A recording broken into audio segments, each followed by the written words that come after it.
एक ही जंगल में रहते थे। दोनों में बहुत दोस्ती थी। वो हर काम साथ साथ ही करते। वो दोनों अपने स्कूल भी इकट्ठे ही जाते थे। उसी जंगल में एक जग्गू कौवा भी रहता था, जो उन दोनों की दोस्ती से बहुत जलता था। वो हर समय उन दोनों की दोस्ती खत्म करने के बारे में सोचता रहता। इन दोनों की दोस्ती से मुझे बहुत चिढ़ है। मैं क्या करूं जिससे इन दोनों की दोस्ती खत्म हो जाए? क्या करूं? हाँ, इन दोनों की दोस्ती खत्म करने के लिए पहले मुझे इनसे दोस्ती करना होगी। कुकू और किकी, आज मैं तुम दोनों को तंग करने नहीं आया, मैं तुम दोनों से दोस्ती करने आया हूँ। क्या तुम्हारी तबीयत खराब है? जरा देखूं तो कोई बुखार तो दिमाग को नहीं चढ़ गया तुम्हारे? मैं जानता हूँ मैंने हमेशा तुम दोनों को परेशान किया है, मगर अब मैं तुम दोनों से दोस्ती करना चाहता हूँ। मुझे एक मौका तो दो। अच्छा, ये तो बहुत अच्छी बात है। ठीक है, आज से तुम भी हमारे दोस्त हो। फिर वो तीनों खुशी खुशी स्कूल जाते हैं। स्कूल में ब्रेक टाइम जग्गू अपनी क्लास में ही बैठा हुआ था कि किकी वहाँ आता है। जग्गू, मैं ये दोनों बैग यहाँ रख के जा रहा हूँ, जरा ध्यान रखना इनका। कुकू के बहुत अहम नोट्स हैं इसमें, मैं अभी पानी पी कर आता हूँ। किकी जग्गू से ऐसा कहकर चला जाता है। हाँ, मिल गया उपाय। क्यों ना मैं कुकू के नोट्स किकी के बैग में डाल दूँ और किकी पर चोरी का इल्जाम लगा दूँ। वाओ, कितना अच्छा आइडिया आया है। फिर जग्गू जल्दी से कुकू के नोट्स निकालकर किकी के बैग में डाल देता है। इतने में कुकू भी वहाँ आ जाता है। कुकू, तुम जानते हो किकी क्या कह रहा था? कि कुकू हर दफा मुझसे ज्यादा नंबर ले जाता है। काश मैं उससे ज्यादा नंबर ले पाता। अच्छा, ये तो बहुत अच्छी बात है। अगर हम सख्त मेहनत करें तो कोई भी अच्छे नंबर ले सकता है। छुट्टी हो जाती है और वो सब घर जाने लगते हैं। कुकू की आदत थी कि वो घर जाने से पहले अपने बैग में सारी चीजें देखा करता था। कुकू अपना बैग चेक करता है। मेरे नोट्स कहाँ गए? मेरे ख्याल में किसी ने चुरा लिए होंगे। चलो सबका बैग चेक करो। कुकू सबका बैग चेक करता है, मगर किकी का बैग चेक नहीं करता। किकी, जरा तुम भी अपना बैग दिखाओ। नहीं जग्गू, मुझे विश्वास है मेरा दोस्त कभी ऐसा नहीं कर सकता। नहीं कुकू, तुम देखो मेरा बैग भी। किकी ऐसा कह रहा था कि कुकू के नोट्स बाहर गिर जाते हैं। किकी बहुत परेशान होता है। ये कहाँ से आए? कुकू, मेरा विश्वास करो, ये मैंने नहीं चोरी किए। कुकू के जहन में जग्गू वाली बात आती है। उसे लगता है कि शायद जग्गू ठीक कह रहा था। फिर वो तीनों अपने अपने घर चले जाते हैं। किकी सारी रात सो नहीं पाता और वो सोच कर बीमार हो जाता है। किकी 2-3 दिन स्कूल नहीं जाता। जग्गू उसका पता करने के लिए उसके घर आता है। किकी, तुम कितने बीमार हो, और देखो कुकू तुम्हें देखने तक नहीं आया। उसे तुम्हारी जरा चिंता नहीं है। नहीं जग्गू, वो मेरा सबसे अच्छा दोस्त है, वो जरूर आएगा। हाँ दोस्त, अब वो जमाने गए जब वो तुम्हारा दोस्त था। लेकिन कुकू तो 3 दिन से अपनी नानी वाले जंगल गया हुआ था, क्योंकि उसकी नानी बीमार थी और वो अपनी मम्मा के साथ अपनी नानी को देखने गया हुआ था। फिर किकी भी ठीक हो जाता है। किकी जग्गू से कहता है, क्यों ना मैं अपने दोस्त के घर जाऊँ, वो मुझसे नाराज है, मुझे उसे मनाना होगा।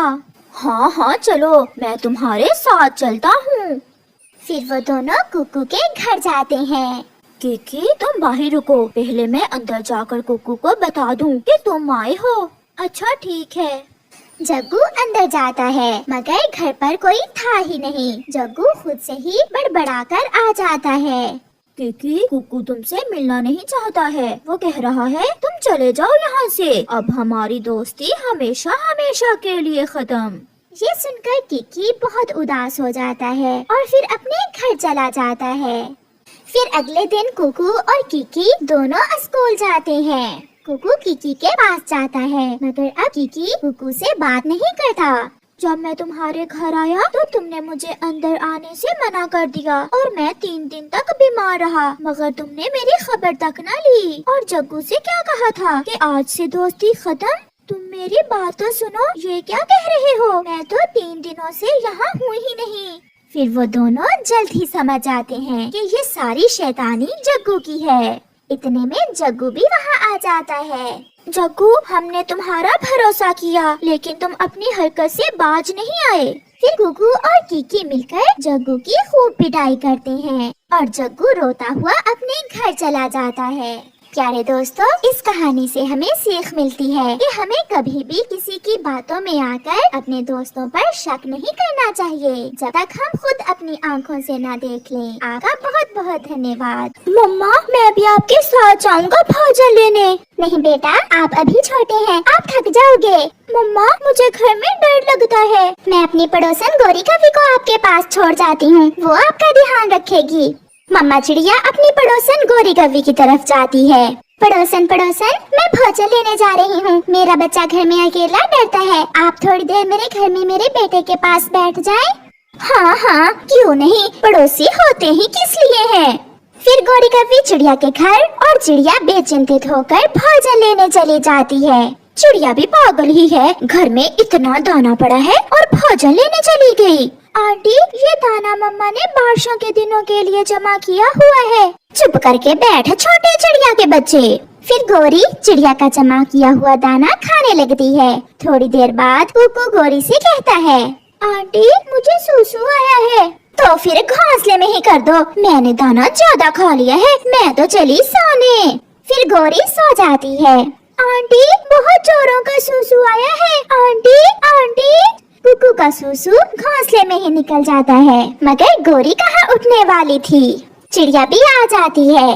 गोरी उठे, अब जाए आप, मैं आ गई हूँ। बहुत जल्दी आ गई तू चिड़िया, अभी तो आंख लगी ही थी मेरी। गोरी उठकर चली जाती है। कुकू बेटा, ये दाना कहाँ गया जो मैंने बारिशों के लिए जमा किया हुआ था। मम्मा, सारा दाना वो कवि आंटी खा गई। और मम्मा, बोलते बोलते कुकू रोने लग जाता है। क्या हुआ बेटा, बोलो बोलो। मम्मा, मेरा सुसु घोंसले में ही निकल गया। आंटी ने मुझे सुसु भी नहीं करवाया। ये पड़ोसन तो बहुत बुरी है, मैंने समझा था कि ये अच्छी पड़ोसन होगी। फिर कुछ दिनों बाद चिड़िया गोरी कवि के घर जाती है। भाई जी, गोरी घर में ही है। हाँ हाँ चिड़िया, अंदर चले जाओ, गोरी घर में ही है। चिड़िया कौवों के घर में जाती है। गोरी बहन, तुम्हारे घर में फ्रिज है, ये मैंने आलू गोभी की भुजिया बनाई थी, इसे आप अपनी फ्रिज में रख लें, मैं कल ले जाऊंगी। हाँ हाँ चिड़िया, जब दिल करे ले जाना, तुम रख जाओ ये आलू गोभी की भुजिया। चिड़िया आलू गोभी की भुजिया गोरी कवि को देकर चली जाती है। कालू भी घर में आ जाता है।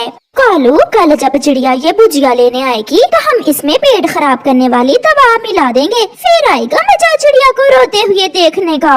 बहुत मजा आएगा जब चिड़िया भागी भागी इस पेड़ से उस पेड़ पर जाएगी। फिर दूसरे दिन वो ऐसा ही करते हैं। चिड़िया के आने से पहले पहले वो उस भुजिया में पेट खराब करने वाली दवा मिला देते हैं। चिड़िया वो भुजिया लेकर चली जाती है। कुकू बेटा, रोटी खा लो। मम्मा, क्या बनाया है आपने? बेटा, जो कल आलू गोभी की भुजिया बनाई थी वही बची हुई है। नहीं मम्मा, मुझे भूख नहीं है। कुकू भोजन नहीं खाता, जबकि मम्मा चिड़िया पेट भर के रोटी खा लेती है। थोड़ी देर बाद चिड़िया के पेट में गुड़गुड़ शुरू हो जाती है। कुकू बेटा, मेरे पेट में बहुत दर्द है, मुझसे बर्दाश्त नहीं हो रहा। चिड़िया जल्दी से घर से भागती है। वो कभी इधर जाती तो कभी उधर। कौवे बैठे चिड़िया को देखकर हंस रहे थे। वो गई छोटी चिड़िया। अब तो मरेगी छोटी चिड़िया, जरूर मरेगी। चिड़िया को बुलबुल मिल जाती है। बुलबुल, मेरे पेट में बहुत दर्द है, कुछ करें। आपने खाने में क्या खाया था? मैंने तो आलू गोभी की भुजिया के साथ रोटी खाई थी। आप घर चलें, मैं पेट दर्द की दवा लेकर आती हूँ। फिर थोड़ी देर बाद बुलबुल पेट दर्द की दवा लेकर चिड़िया के घर आ जाती है। बुलबुल चिड़िया के मुंह में उस दवा के 2 कतरे डाल देती है। चिड़िया, क्या ये भुजिया खाई थी आपने? हाँ बुलबुल बहन। चिड़िया, इस भुजिया में तो पेट खराब करने वाली दवा मिलाई हुई है किसी ने। ये जरूर किसी ने आपके साथ शरारत की है। तो वो कभी मेरे साथ ऐसा भी कर सकती है? फिर उस दिन के बाद चिड़िया को मालूम हो जाता है कि उसकी पड़ोसन मिलने के काबिल नहीं है, इसलिए चिड़िया फिर कभी उस कौवे से बात नहीं करती।